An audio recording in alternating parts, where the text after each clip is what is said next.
Tidak ada yang mendukung segala bentuk perundungan. Siapapun pasti akan menolak dan berkata tidak atas tindakan yang sangat merugikan tersebut. Hinaan, celaan, atau yang kita sebut sama-sama dengan istilah bullying, terbukti secara nyata telah banyak sekali menelan korban, bahkan korban jiwa. Seperti di dalam video yang saya pernah upload sebelumnya. Betapa tidak, cuma karena tidak suka dibully, seorang rekan kerja tega membakar tubuh korbannya hingga hampir mengabu. Hal serupa juga pernah terjadi di Kalimantan Selatan, tepatnya di kota Banjar. Seorang sahabat tega menghabisi nyawa temannya dengan cara yang cukup sadis. Tidak puas hanya dengan menghilangkan nyawa sahabatnya, bahkan pelaku yang dipenuhi rasa dendam akibat bully yang ia terima, tega memisahkan kepala korban dari badannya. Bagaimana kisah ini bisa terjadi dan sekasar apa korban membuli pelaku hingga pelaku hilang akal sehatnya? Jadi begini. Awal cerita, kita akan memulainya dengan saling berkenalan dengan pria ini. Pria ini bernama Muhammad Rahmadi. Kita akan panggil dia Madi. Madi merupakan warga yang tinggal di Desa Tatah Layap, Kecamatan Tatah Makmur, Banjar, Kalimantan Selatan.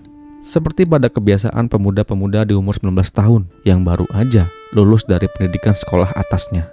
Sebuah momen pencarian jati diri. Bagi Madi, pilihan untuk mencari kerja adalah pilihan yang cocok untuknya. Karena selain ia mampu mau menjadi orang yang berpenghasilan, juga ia mau membantu perekonomian keluarganya. Semasa di sekolah di mata guru yang pernah menjadi wali kelasnya, Madi merupakan anak yang memiliki tingkat keberadaban yang tinggi. Sosoknya yang sopan dan patuh membuatnya amat dicinta oleh guru-gurunya yang mengajarnya pada saat itu. Selain dikenal sebagai anak yang sopan dan patuh, Madi juga dikenal sebagai orang yang memiliki jiwa leadership yang tinggi. Madi tegas dan lugas. Ketegasan dan kelugasan yang ia miliki kemudian membuatnya menjadi langganan untuk menjadi ketua kelas selama 3 tahun selama ia menempuh pendidikan atasnya. Bahkan ketegasan dan kelugasan yang ia miliki pernah membawanya untuk menjabat sebagai ketua OSIS di tahun kedua di sekolahnya tersebut. Bukan hanya di lingkungan pendidikan, tetapi juga di lingkungan tempat ia tinggal. Orang-orang yang kenal dengan Madi mengenalnya sebagai pria pendiam dan tidak suka macam-macam, apalagi sampai mengkonsumsi pil jin. Atau kata orang sana bilang, obat-obat terlarang. Begitu ungkapannya. Perjuangan untuk mencari pekerjaan akhirnya berbuah manis. Sebuah perusahaan retail yang berlokasi di kota Banjar kemudian menerimanya sebagai karyawan. Saat itu Madi menempati posisi sebagai penjaga gudang. Dikarenakan lokasi tempat ia bekerja terletak cukup jauh dari rumahnya, kemudian Madi memutuskan untuk mencari kos-kosan yang tak jauh dari tempat ia bekerja. Singkat cerita, setelah 1 bulan ia bekerja, ternyata ia baru sadar bahwa seorang rekannya yang bernama Muhammad Safrudin alias Ahmad bekerja di perusahaan yang sama dengannya. Hal tersebut membuat Madi kemudian menjadi lebih akrab dengannya. Bahkan Madi dan Ahmad pun sepakat untuk tinggal satu kos, dikarenakan tempat tinggal Ahmad kebetulan juga jauh dari tempat ia mencari uang. Singkat cerita, di tengah keakraban mereka, Madi nampaknya menunjukkan sifat aslinya. Entah apa cuma karena bercanda atau ada hal yang lain. Madi saat itu lebih suka mengata-ngatai rekannya, Ahmad, dengan kata-kata yang kurang pantas. Kata-kata itu seringnya umpatkan kepada Ahmad, baik ketika mereka sedang bekerja atau sedang berada di satu kos. Pernah di suatu kesempatan, ketika mereka sedang berkumpul dan bertatap, bukannya malah saling menyapa, malah Madi menampilkan gestur yang tidak pantas. Saat itu Madi memilih untuk menutup hidungnya, atau dengan kata lain, Ahmad kamu bau. Bukan hanya sekali, tetapi kejadian tersebut terjadi berulang kali. Bahkan Madi sampai pernah memanggil Ahmad dengan sebutan kotoran sapi. Merasa dirundung oleh Madi, membuat Ahmad saat itu hanya diam, dikarenakan Ahmad masih menganggap Madi sebagai teman kerjanya sekaligus teman sepermainannya. Namun diamnya Ahmad tidak menghentikan rundungan Madi. Malah Madi semakin kesini semakin membuli Ahmad di depan orang-orang banyak. Tentu hal tersebut lambat laun membuat Ahmad semakin memendam rasa bencinya kepada sahabatnya itu. Suatu hari Madi dipanggil ke ruangan HRD, tempat ia bekerja. Kepala HRD langsung yang memanggilnya. Tujuan kepala HRD memanggilnya adalah untuk menanyainya terkait hilangnya beberapa barang kantor. HRD curiga bahwa Madi terlibat atas hilangnya barang-barang tersebut. Madi tidak bisa berkutik ketika ditanya. Akhirnya ia pun mengaku bahwa ialah yang mencuri barang-barang yang hilang tersebut. Ditambahkan pula bahwa ia tak sendiri dalam melakukan pencurian tersebut. Ia dibantu dengan Ahmad, katanya. Mendengar akuan tersebut, tak ada pilihan lain selain memecat kedua maling ini. Ya, Ahmad dan Madi diberhentikan secara tidak hormat dari tempat ia bekerja. Mengetahui hal tersebut membuat emosi Ahmad semakin memuncak, padahal Madi berjanji tidak akan membawa namanya ketika tindakan pencuriannya itu diketahui oleh orang kantor. Merasa dibuli dan merasa dijebak membuat Ahmad kehilangan apa yang namanya akal sehat. Ia tak lagi memiliki empati dalam pikirannya. Di dalam otaknya saat itu, ia hanya memikirkan bagaimana cara untuk menghabisi nyawa Madi. Dan dari sinilah malapetaka yang menimpa hidupnya dimulai. Lihatlah sekali lagi betapa kata-kata bisa sangat berbahaya.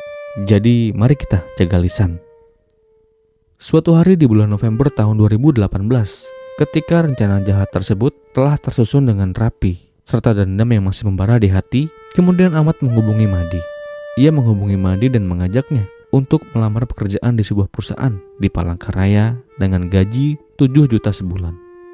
Jika berkenan segera siapkan lamaranmu. Kita berangkat malam ini untuk ketemu bosnya. Pasti diterima. Begitu kira-kira ucapan Ahmad kepada Madi. Tanpa berlama-lama kemudian Madi pun menyiapkan segala yang dibutuhkan. Mulai dari surat lamaran, pas foto, dan lain-lain. Sementara Madi sibuk menyiapkan surat lamarannya, Ahmad juga sibuk menyiapkan sajam berupa parang.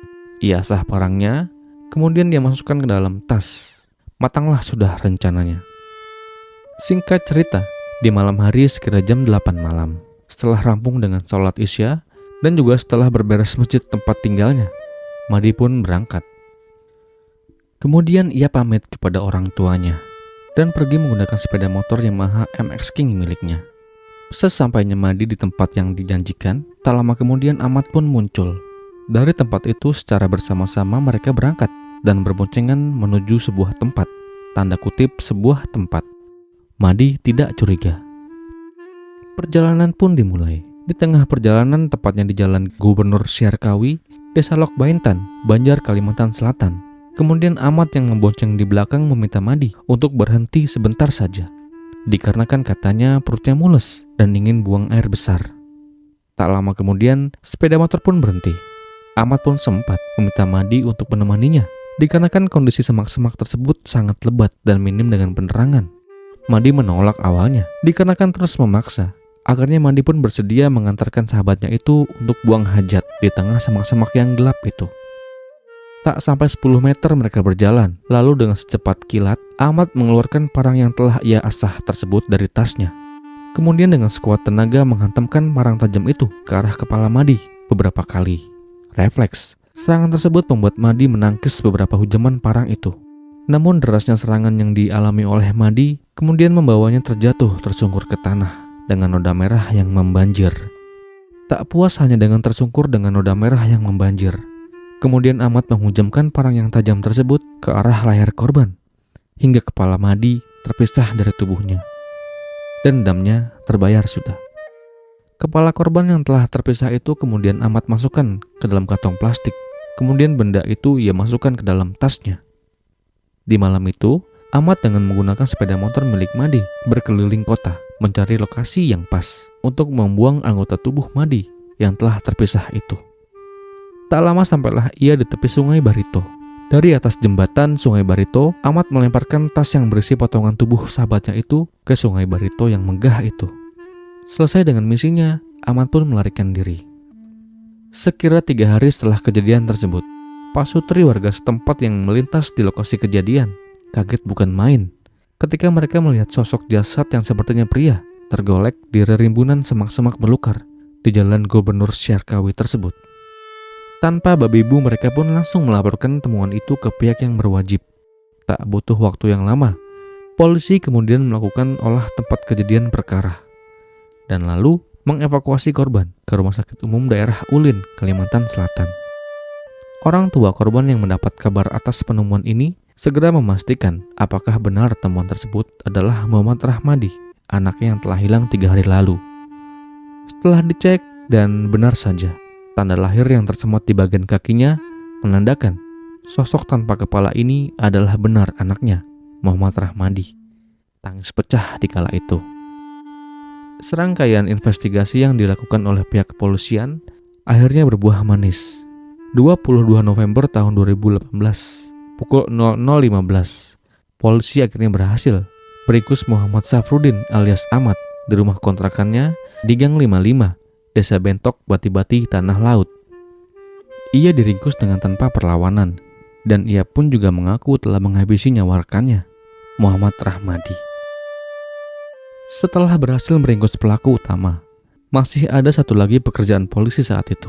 Pekerjaan untuk mencari potongan kepala Madi yang menurut pelaku ia lempar di derasnya Sungai Barito.